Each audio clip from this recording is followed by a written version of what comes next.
आज का ये वीडियो जो है वो भारत के प्रमुख वायसराय एवं उनके कार्य से संबंधित है। ये आरपीएफ कांस्टेबल 2025 के लिए इम्पोर्टेंट वीडियो है, क्योंकि अभी जो आपके 2 और 3 मार्च को पेपर हुए हैं उनमें यहाँ से प्रश्न बन रहे हैं सभी शिफ्टों में, तीनों के तीनों शिफ्ट में। तो वीडियो बहुत इंपॉर्टेंट हो जाता है। और जिनका आने वाले शिफ्टों में पेपर है उनके लिए बता दें, ये हमारी पेड ई बुक है। इससे बाहर कुछ नहीं पूछा जा रहा है, सारा का सारा इसमें दिया गया है। स्टैटिक जीके का पोर्शन जो है, स्पोर्ट्स टेम्पल जो पूछे जा रहे हैं वो सारे के सारे इसी से पूछे जा रहे हैं। और अभी हम ये आपको वायसराय कराएंगे। तो ये हमारी पेड ई बुक है। इसका प्राइस जो है वो 49 रुपये है। अगर आप लोग इसे ख़रीदना चाहें तो इसको ख़रीद सकते हैं। इसका लिंक आप लोगों को डिस्क्रिप्शन में दिया गया है, तो वहाँ से आप लोग इसे परचेज़ कर सकते हैं। तो चलिए चलते हैं, पहला देखते हैं हम कैनिंग के बारे में। कैनिंग की हम बात करें तो कैनिंग का जो समय था वो 1856 से और 1862 तक ये कैनिंग का समय था। कैनिंग के समय 1857 की क्रांति हुई, रानी विक्टोरिया की घोषणा और भारत सरकार अधिनियम 1858 आया कैनिंग के समय ही। विधवा पुनर्विवाह अधिनियम 1856 आया, भारत परिषद अधिनियम 1861 और भारतीय दंड संहिता 1858। तो कैनिंग से आपको एक तो इसका समय याद रखना है और 1857 की क्रांति ये याद रखना है, रानी विक्टोरिया की घोषणा और भारत सरकार अधिनियम, दूसरा इंपॉर्टेंट पॉइंट ये हो जाता है। और तीसरा आपको ये याद रखना है कि भारत परिषद अधिनियम 1861 जो है वो कैनिंग के समय ही आया था। अगला देखते हैं, जॉन लॉरेंस 1800 यानी कि 1864 से 1869 ये समय था। भूटान युद्ध 1865 में इसी के समय हुआ था। कलकत्ता बम्बई उच्च न्यायालय सॉरी 1865 में जो हुई थी, जो 65 में मद्रास, जो कलकत्ता बम्बई और मद्रास उच्च न्यायालय की स्थापना हुई थी 1865 में, वो जॉन लॉरेंस के समय ही हुई थी।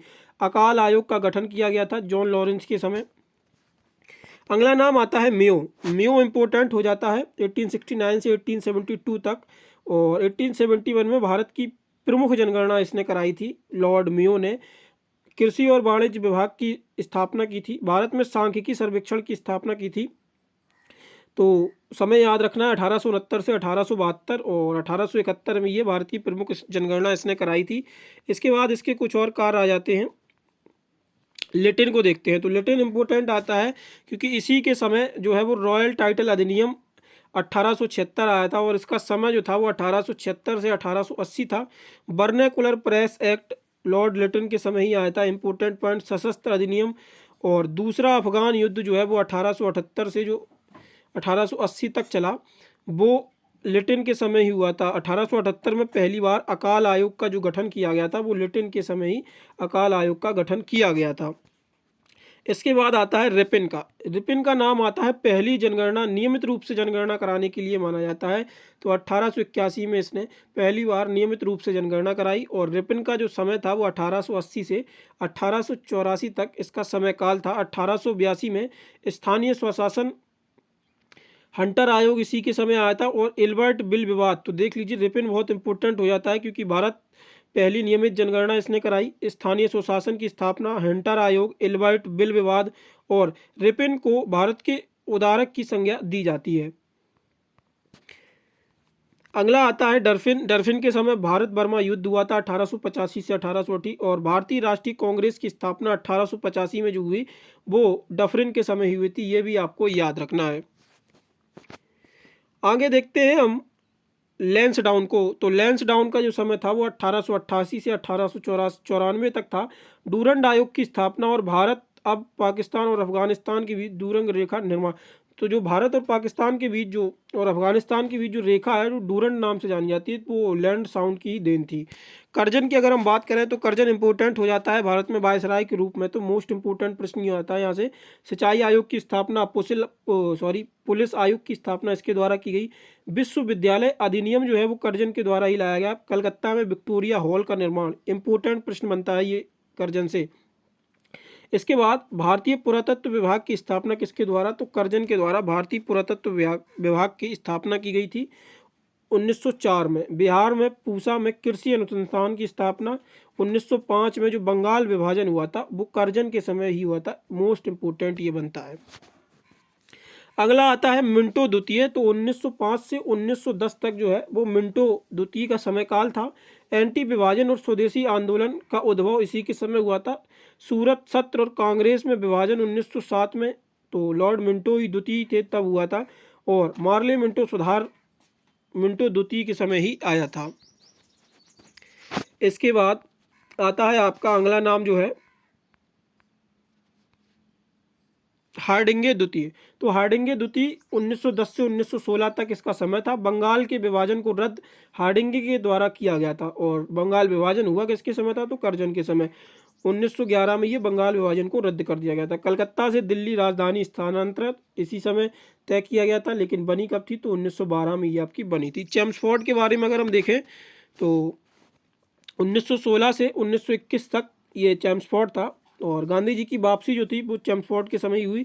होम रूल लीग की स्थापना चेम्सफोर्ड के समय हुई। लखनऊ सत्र 1916 में कांग्रेस का पुनर्मिलन, जो एक्सट्रीमिस्ट और मॉडरेट अलग अलग हो गए थे वो 1916 में कांग्रेस के लखनऊ सत्र में ये मिले थे। तो चेम्सफोर्ड उस समय वायसराय था। 1916 में पूना में महिला विश्वविद्यालय की स्थापना, 1919 में रॉलेट एक्ट और जलियांवाला बाग नरसंहार 13 अप्रैल 1919, खिलाफत आंदोलन 1919 से 1920 तक ये इसी के समय चला था।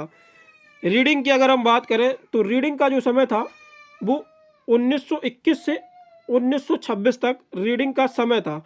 चौरी चौरा की घटना कब हुई, तो 5 फरवरी 1922 को चौरी चौरा की घटना हुई। इम्पोर्टेंट बनता है ये रीडिंग के साथ पूछा जाता है।